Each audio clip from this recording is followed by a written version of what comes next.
Hi, everybody. Welcome to Conversations with Calvin, We the Species. I always do my chronological stuff. Hey, we're 23 days. This is real chronological. We're 23 days away from Christmas.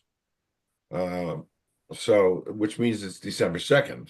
And this is a pretty timely interview, a very special.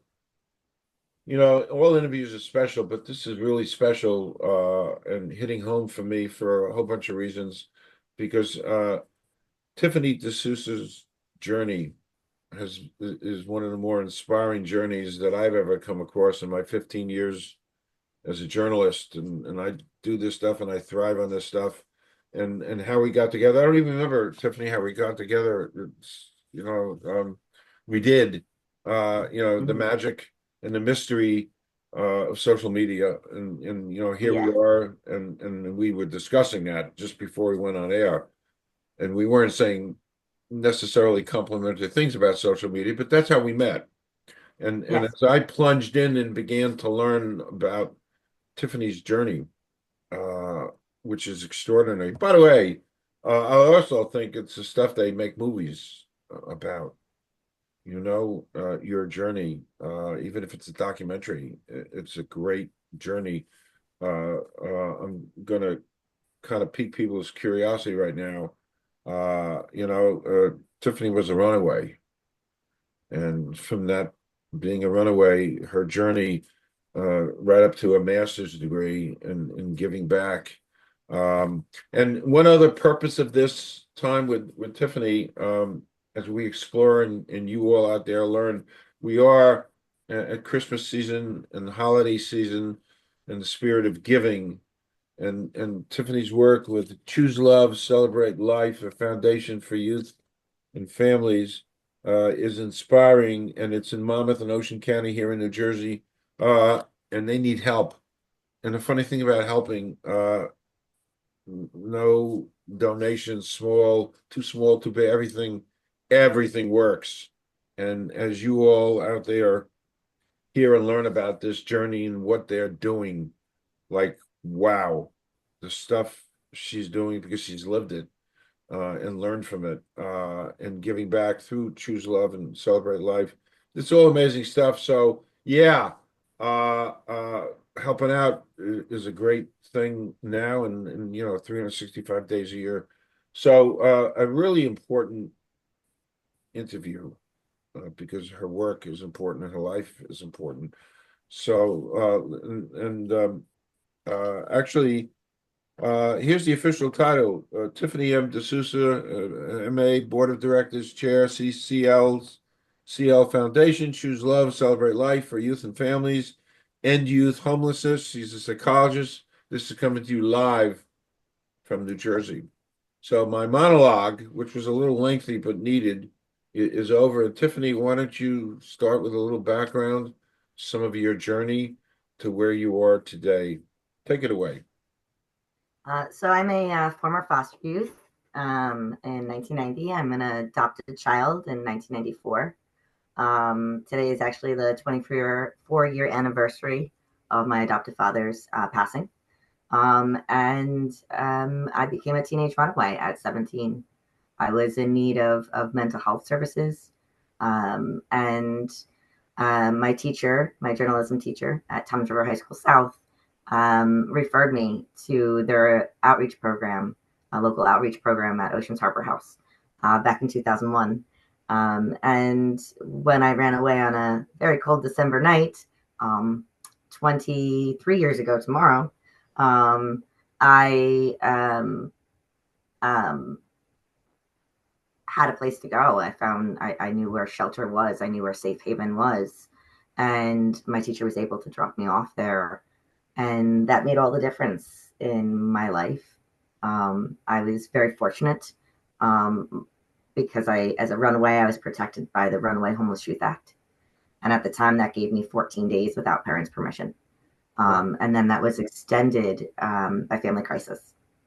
And 2 days before Christmas, my teacher, Andrea, received custody. And I was very fortunate that I got to go home for Christmas. Well. Wow. And it's funny, there's so much to learn about those kind of laws, the runaway and the 2 weeks that they don't have to. So that those laws have been moving in a really positive direction to reinforce. So you did all of that, and then you began your. I think it's an amazing educational journey, and wrapped up in your educational journey is the words magna cum laude. Correct? I did my homework. Yes, Yeah. yes. So talk a little bit about your educational journey that helped put you where you are today. Yeah. So I graduated from Townsboro High School South in the top 10% of my class. And I had a full ride to American University in Washington, D.C., with the goal of political science. Um, Unfortunately, given my complex history and trauma, I was not able to sustain myself there and had to leave at the end of my first semester, which was really hard as a person who my education, was always so important, and I felt like I was disappointing people. But I had to do what was best for my mental health, and it was a really hard decision at the time. And I was unable to resume school for several years. I didn't go back to school for almost 10 years. And when I did, I started back at Ocean County College, and I went back to school because I wanted to work at the shelter that I ran away to. And I couldn't do that without a degree. And other work was never as meaningful as the work that I wanted to do, but you can't do that work without education. So I put the work in, and despite health issues and surgeries, I was able to graduate from OCC with a 4.0. And then I went to Stockton, and I helped. I was a research assistant. I conducted my own research as a childhood studies minor requirement, and I graduated there magna cum laude. And then I had a major health issue, and decided to move forward with my education. And I went to Montclair State University for their Child Advocacy and Policy Master's Program, which really gave me a wealth of knowledge and understanding just in time for when my community needed it most. So we're talking you say your community, so we're talking about Monmouth and Ocean County. Yes. Interesting. I mentioned to you before we went on air that my first foray into journalism when I decided to become a journalist was to spend time at Tent City in Lakewood and watch where I go with this.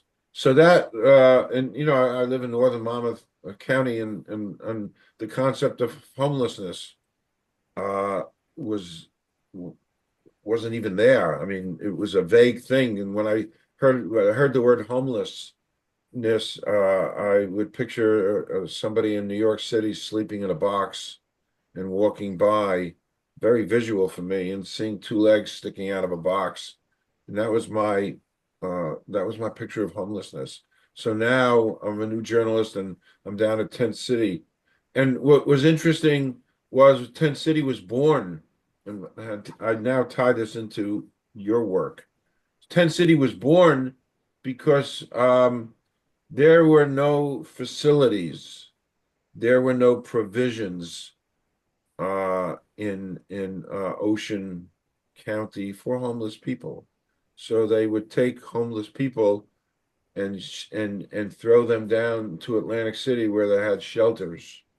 And the problem with those shelters and transporting these people was that at 6 in the morning they had to get out and hit the streets.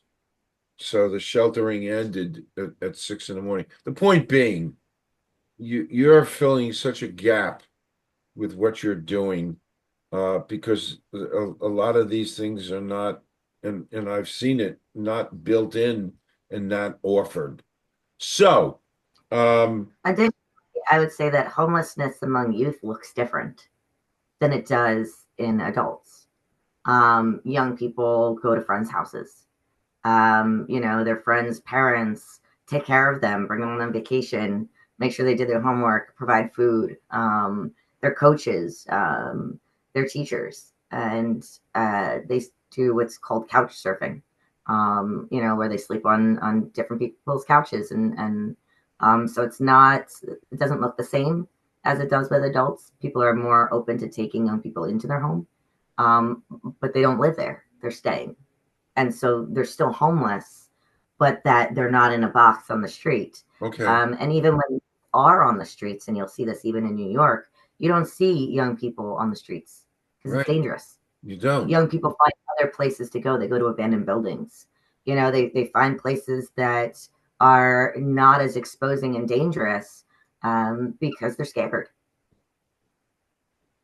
Quick question to ask. From what I'm studying about you and your work, uh, uh, the the the whole institution of adolescence is a big mystery, right? People just don't understand adolescence. Um, Right. And it's a very turbulent time period.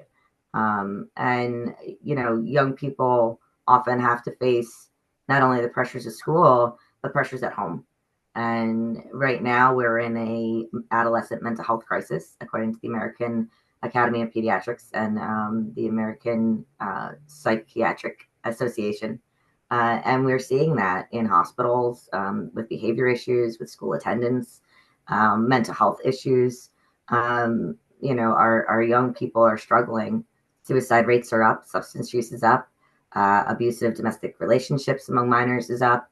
And all of these things need to be addressed, because when these people move on from adolescence into young adulthood, are they going to be able to have positive outcomes? Are they going to be able to, overcome the challenges they're facing now to be the success later that they have every right to become?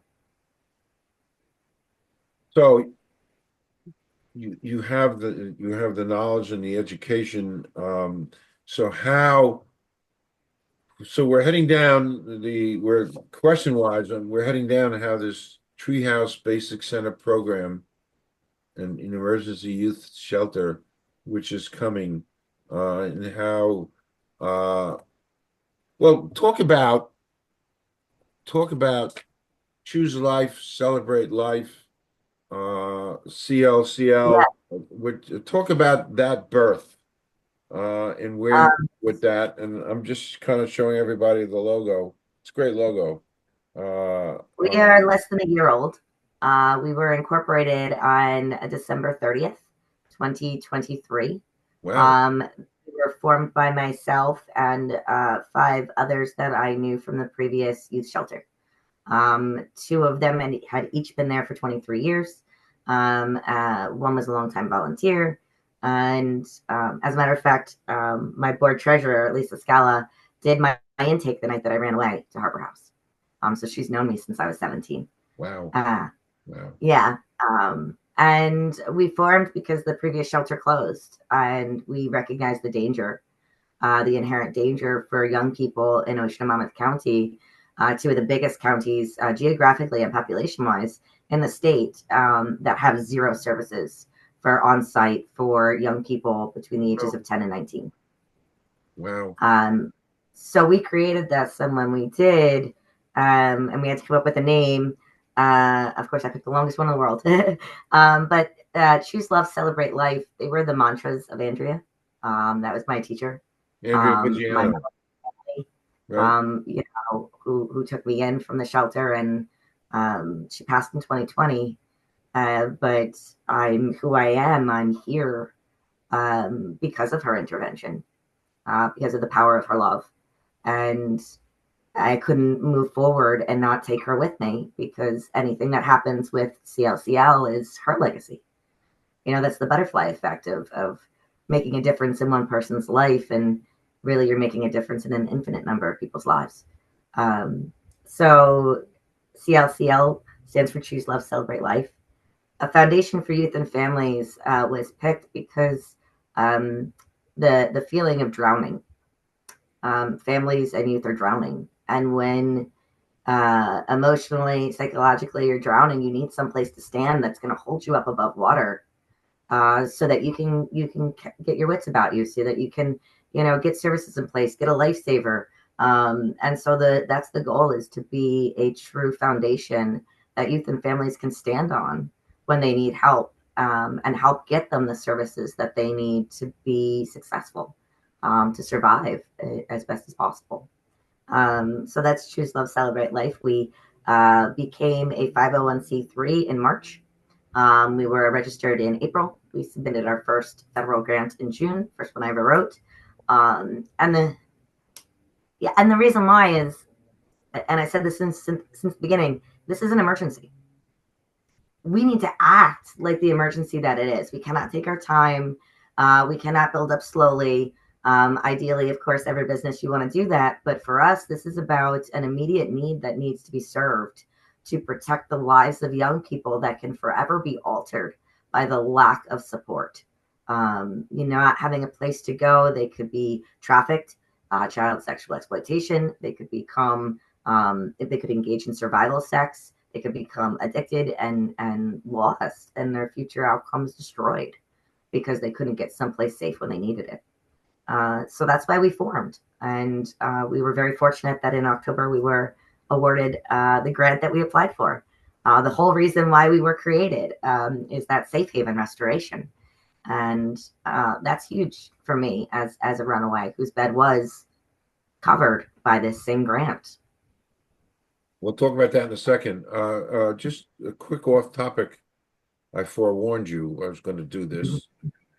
So quick off topic, and you don't have to answer it, or you can give a couple of answers, but I borrowed this from one of my favorite journalists. But anyway, here goes. Excluding family or friends, somebody living or dead you'd like to spend the day with.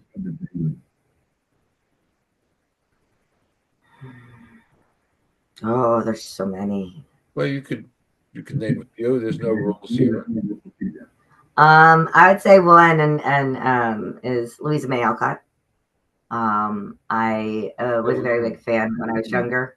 One of her works, but also her activism, her involvement in making things better for those around her, her focus on poverty, and on the ability to give a little bit of what you have, so somebody with nothing has something.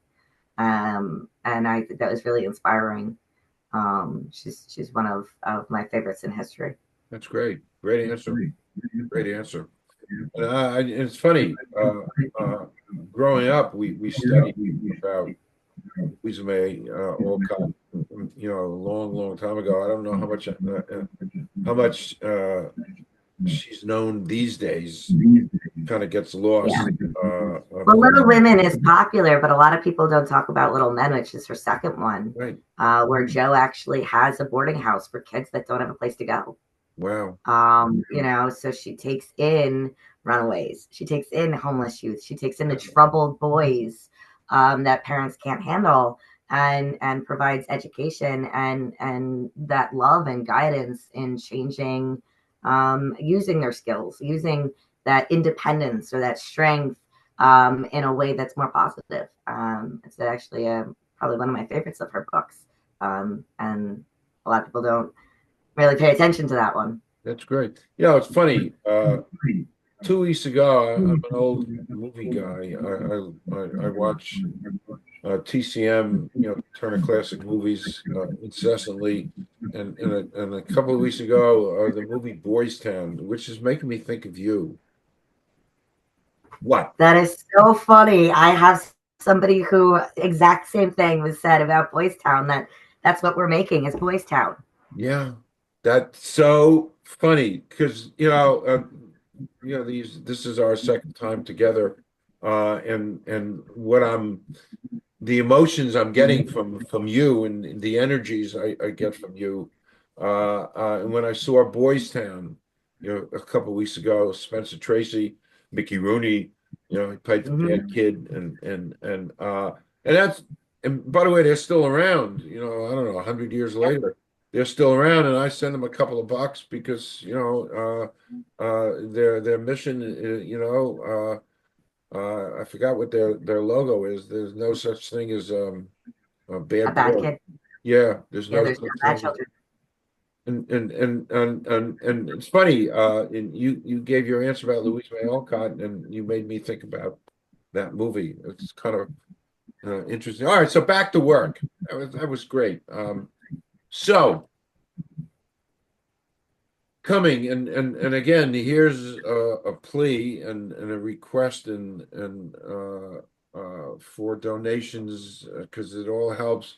So you have this Treehouse Basic Center program and Emergency Youth Center that's coming really soon. Talk about the things that you're going to be doing there. Write down the supply Well, beds. yeah. Well, first, let me just explain that a basic center program. So the Runaway Homeless Youth Act decriminalized running away. And it did so because we recognize that young people are going to do it regardless. But if they're going to do it, then we need to do it in a safe way. And so basic center programs give an opportunity for young people to have a safe place to go to that then is reported home. Parents know that they're safe where they are. If there is a missing persons report already going on, the police are contacted, so that the right chains of command are understanding that the youth is there and that they're safe, because that's the most important thing. They're not on the streets. And so that's the grant that we got for, and that covers 4 of our beds. Our goal is to have a 12-bed shelter. 4 of them would be for the runaway homeless youth, but that would allow us to have space for other youth with other needs. They could be placed by a parent. It could be a respite need. It could be a juvenile delinquency need. It could be a medical diversion, a step down from inpatient. So our treehouse would then have 12 beds for 10 to 19-year-olds. And it's more than just a home. It's more than just shelter. It's a program. It's a mental health program. It's an opportunity to gain insight about yourself and your behaviors and your choices so that you can become the person that you want. That's really what it is. It's an opportunity where 3 times a week you have one-on-one sessions. You have family sessions to address family crisis. You get evening groups for anger management, for drug prevention, opportunities to talk to other young people who have the same experiences that you, or similar experiences, realizing you're not alone, that nobody's alone. And the way we're designing our program for the treehouse, we have 3 different pilots. One pilot extends aftercare from 3 months to 6 months. Reason being is within 3 months, people don't have the referrals set up. We all know it takes a lot of phone calls, 3-month wait for an appointment. Do they even take your insurance? Does it get canceled? So you're already out of the picture and no longer providing crisis management at 3 months, but the other services they need aren't in place. And so the youth ends up having to come back. And I think a good youth shelter prevents youth from having to come back. A good youth shelter should have barely any youth in it, because we should be preventing the crises that make that necessary. So our aftercare would be extended to 6 months with continued case management, individual family sessions, and evening groups. The next pilot program is a therapeutic program. So we have professional, trained, and licensed counselors, therapists, PsyDs, PhDs, and trauma experts that offer volunteer hours, provide ongoing therapy for free.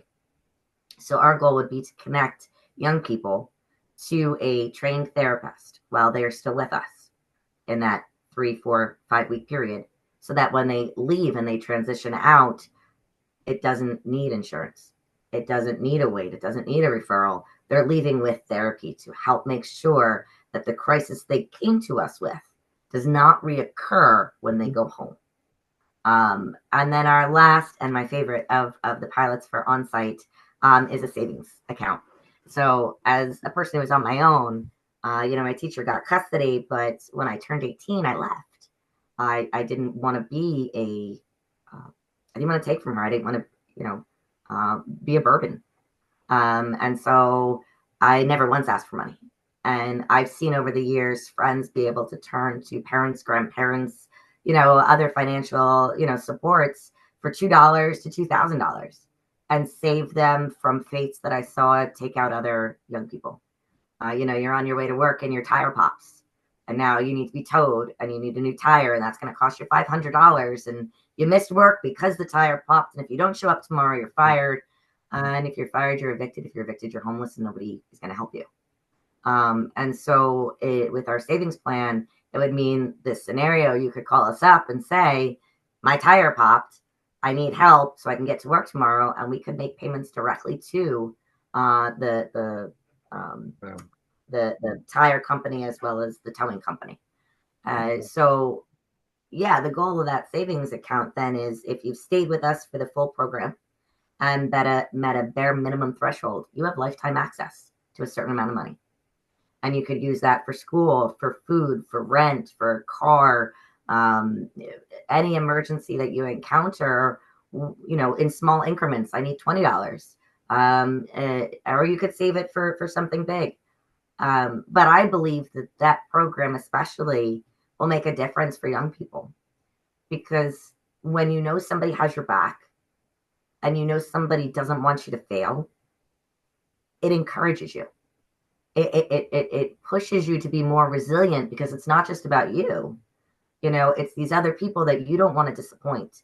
It's these other people that believe in you. And even when you don't believe in yourself, that can be the thing that keeps you motivated and keeps you making healthy decisions. And that's what it's all about, is we want healthy, positive outcomes. And that means having access to the resources and supports that can make that possible. And so those are our 3 pilots within the treehouse. Wow. One other thing we also talked about, in some ways you would, and this is powerful stuff. We talked about food insecurity. One of the things that you deal with, and I don't, and again, my early journalism, I began to learn when I went to Tent City to learn about homelessness. I thought the next logical thing for me to learn about food banks and food insecurity. And again, being a suburban guy here, I had no clue, and I think most of us don't. And I'm a journalist. I'm supposed to be on top of this, but I had no clue. And so I plunged into learning about the food bank and the work that they do. And I spent days and days at the food bank of Monmouth and Ocean County. And I took all day seminars to learn. But my takeaway, and I think it's so graphic, was that 1980 in America, there were 45 food banks, food pantries, 45 food pantries. And today there are 45,000. It's incomprehensible. And even that isn't getting the job done. And food insecurity is so insidious, because you could be living in the suburban town, and your next door neighbor has a wonderful house and they get the lawn mowed, yet they could be saddled with food insecurity because they don't know who to turn to. So in some ways, in ways you also, that's one of your missions, to deal with food insecurity. Absolutely. We have another pilot program. It's a warm line. So hotlines you call and you report people. Warm lines you can call and refer. You can refer yourself or you refer somebody else. Wow. And so we're set up so that anybody in Ocean or Monmouth County can call us, and we'll connect them to the closest donation site to them for the specific items they need. Right. If I need diapers, what's the closest place that provides that? Here are the food banks, here are the locations that, when it's available, provide that. And I think that's really important, not just in the goal of letting people know where they can go, but also educating them about the impact of poverty in terms of food, but other insecurities. Oftentimes we make assumptions about other people based on the things and how they look. But food stamps, they don't buy garbage bags. They don't pay for soap. So I often use the analogy that if your next door neighbor's kids are outside and it's freezing and they have no coats, and you call and you make a report of maltreatment, And now 75% of all reports are neglect based. So now somebody's walking into this home and they're evaluating whether there's neglect, and they see piles of garbage on the floor, and they see the kids aren't very clean and the clothes aren't clean, and then they might make assumptions about the way the children are being treated. But 80% of all neglect is poverty based. It's not a choice to withhold something from your child. It's you don't have the financial ability to buy that thing for your child. And so I think the warm line is really important in educating the community that if you suspect maltreatment, always call and make a report about maltreatment. But if all you witness is the lack of a tangible item that as a community we could rally around that family and provide, then make a referral instead of a report. Um, that's the goal, and educating that, and then recruiting our schools. We have young people in key clubs, Interact, Junior Red Cross, National Honor Society. We have young people constantly looking to volunteer, and we have people constantly giving away furniture or items that we could pick up and bring to the church that holds it. And the schools could host drives specific to the needs of the food banks near them. So if you're near a donation site and what they need is diapers, don't raise cans. Don't have everybody bring cans into school. Have them bring diapers. You said something. You said a great word, Tiffany. And watch how I tie this into your work. Education. Um, it's Christmas season, and I'm an old movie person.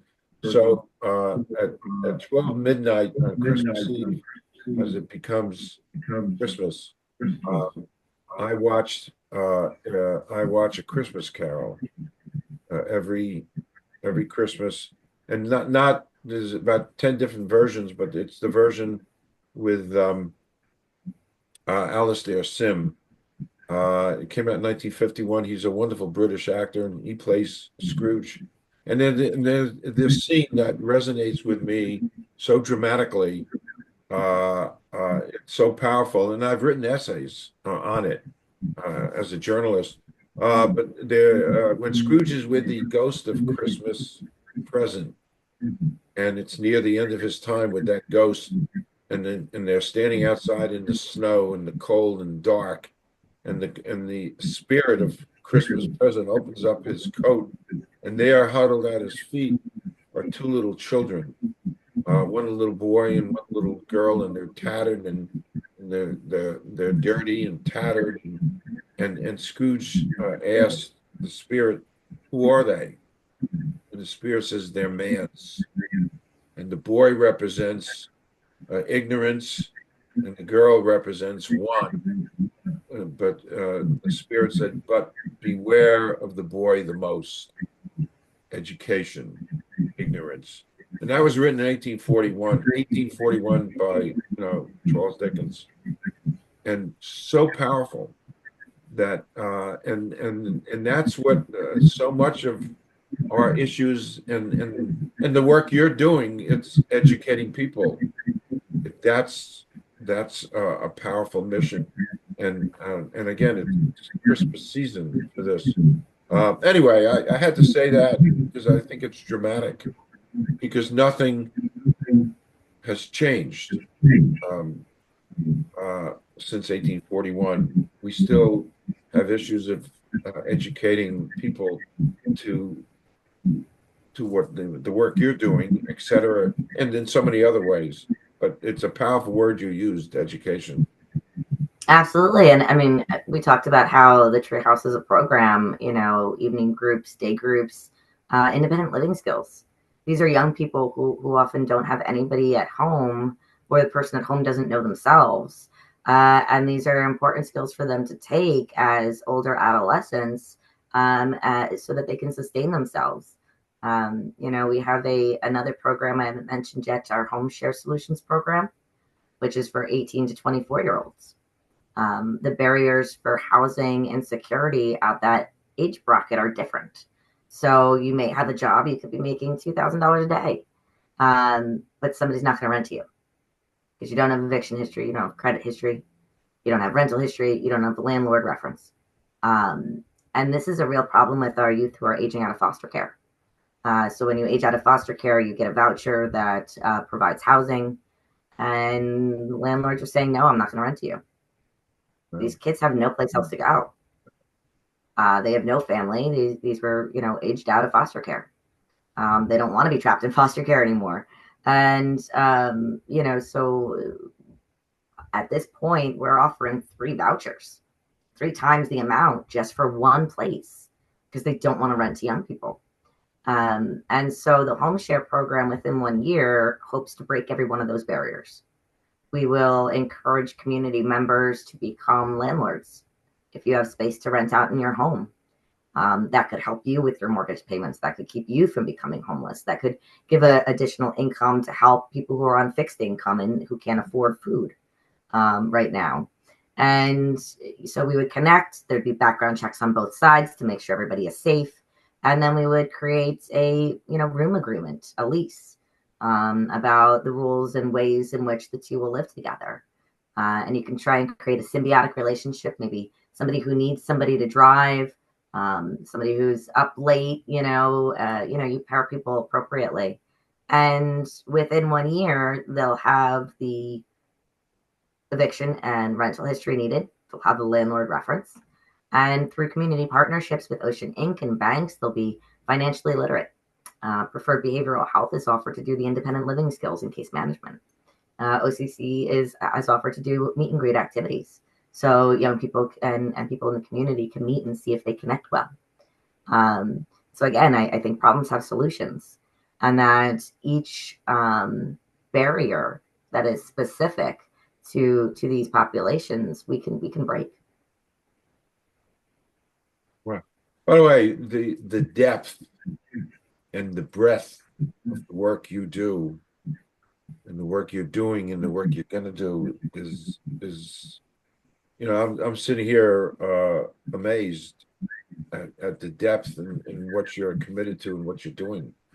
It's like wow. And I'm sitting here studying all this and I'm grasping, the stuff that you're doing and how needed it is. So it is a wow. It's so absolutely. And, we had a huge change in our child welfare laws a few years back, and that has dramatically altered the landscape for child protection services in every state. And the goal now is to prevent removal at all costs unless, absolutely necessary. And instead, make a real push to give the families and the youth the things that they need so that they can sustain themselves together and improve and become better. Better versions of themselves, healthier versions of themselves. So yeah, I mean, there's a lot of attention now on how can we prevent family crisis? How can we improve outcomes and make it so people and families and individuals are successful? And coupled with that is we're at the precipice of a whole workforce changing and a whole job situation changing because of this thing called AI. And I taught a course at Rutgers a few years ago on career explorations, and it was only a few years ago, and that the coursework what I did is becoming even outdated in 4 years because now you have AI emerging so dramatically, so that the youth that you're dealing with is going to need the support that you're giving because you're going to kind of guide them along. And the support from the community. I mean, it's not one of the most important things about CLCL is it's not about us. It's about the people we serve, and there are so many helpers. You talked about food banks. I mean, unsung, heroes on a daily basis. These people volunteer consistently with no recognition, and it's all over the place that we have people doing amazing work. And it's our goal as CLCL to bring those people in. How can we as a community wrap around this youth and this family and meet these needs? And I think that's really important because regardless of where we may all disagree on different subjects, I think we can be pretty unanimous that we all want the best possible outcomes for our youth and families. We want young people to grow up, have an education, be able to have a job, be able to contribute to society, pay taxes, have children when they're ready, and capable, break cycles that they inherited. And so if we all agree on that, then I think that it's just a matter of us doing the work. Right. Next logical question to ask is outline and talk about how people can donate. Real important. Right. So we have an ability to donate online on our website at CLCLfoundation.org. You could also mail to P.O. Box 601, Toms River, New Jersey, 08754. And additionally, we are looking for other types of services. So there could be in-kind donations. Perhaps you have something to give. We'll be building a donation closet of clothes. That's really important. When I ran away, I had the clothes on my back. That was it. Everything I had for years came from that donation closet. Wow. And that's what I wore to school, is the sweaters that were there, the jeans that were there. And so, every gift, like you said, every dollar, every item, every piece of time, even just talking about it to other people, sharing on social media. Maybe you don't have the money to donate or something to donate, but you have the ability to spread the word. And all of those things are ways of elevating the subject, getting people to talk about it and recognize it, and recognize that it doesn't have to be a dystopian, overwhelming, sad thing. It could be there's things we can do. There's actions we can take. Okay. Okay. All of this will be in my little promo piece that I'm writing. All this, the donation information will be there. One last question, and then you can do a wrap up. Another acute cerebral question I like to ask. Before I leave this earth, I won't be happy until, I think I know the answer, but so before I leave this earth, I won't be happy until I blank. Change the world. When I was young, I wanted to be president of the United States, beginning in second grade. It's actually why I went to American University for political science. And I learned I could not compromise myself in the way that I needed to for politics. But my whole reason for being interested was I wanted to make change that was really effective for a whole group of people. And I felt like legislation was the best way to do that. And after I left America, I learned that it doesn't have to just be that way. Programs, movements, instilling in people an awareness, a care, a knowledge that, we use apathy to guard ourselves, to protect ourselves, because it's emotional and it's difficult and it hurts. And maybe we have our own history that picks at, or perhaps maybe we feel guilty because we didn't have any struggles, and it makes us feel bad about what we have, or enjoying what we have. And so I think it's just really important that we all recognize that regardless of all of those possibilities, it's together that we're powerful. Great way to close this, Tiffany. Um, this has been hugely special for me, having met you, and you expanded my horizons and things I thought I knew, but I don't know. And the work you're doing is amazing stuff. Well, like we talked about earlier, that the credit goes to so many other people, not just Andrea, my teacher, who, this is her legacy, as we talked about. But, before our interview, we were talking about, it was legislation that gave free food in the summer. That was the only food I had as a child. It was laws that gave free clinics, which was the only health checkup I ever had. And laws that govern things like foster care and the rules surrounding that, and ways that kept me protected. And although imperfect, um, it made a difference, and we can improve what's imperfect. We can say this is the change that needs to be, but the fact that something's there, um, it saves lives in so many different ways. Knowing you're not alone, knowing that somebody cares, having strangers, put the food on the shelves for you when you go to the food pantry. That there's love all around us that we often don't recognize. And one of the things Andrea said before she passed was, "Remember the love." Um, and I think that's just so crucial in every action that I do is I remember the love. Well, that's power. I'm taking notes. I've been taking notes the whole time with you. I don't know if you noticed, but I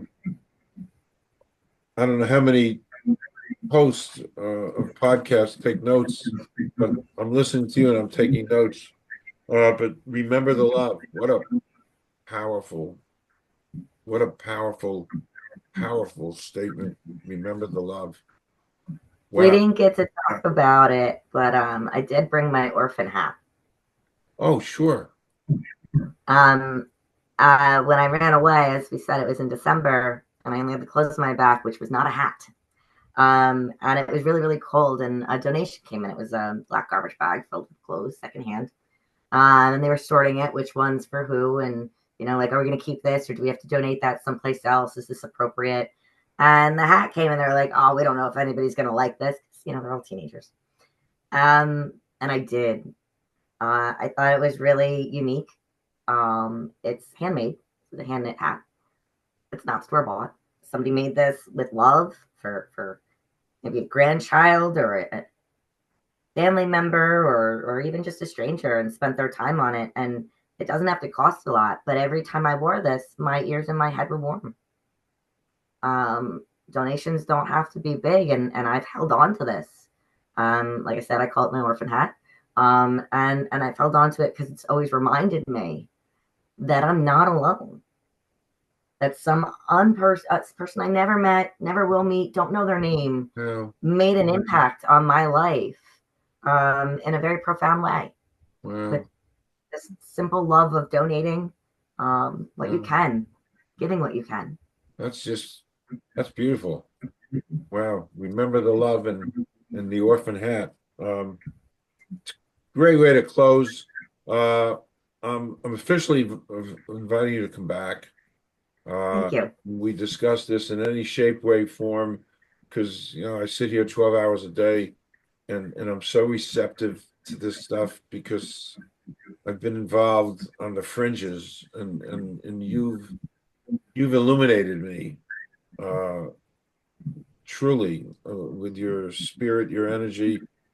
I Remember think the there's love. a right way to do things. We have a researcher out in Minnesota who's going to test our programs and make sure that what we're doing is meeting the need and is making a difference. And I believe in the science of let's do what we know works. Right? Don't reinvent the wheel. Right, right. Great stuff. So, never too early to wish you merry, happy, healthy. Thank you, and I look forward to coming back with an update about our house and Yes, our program, and that we're open.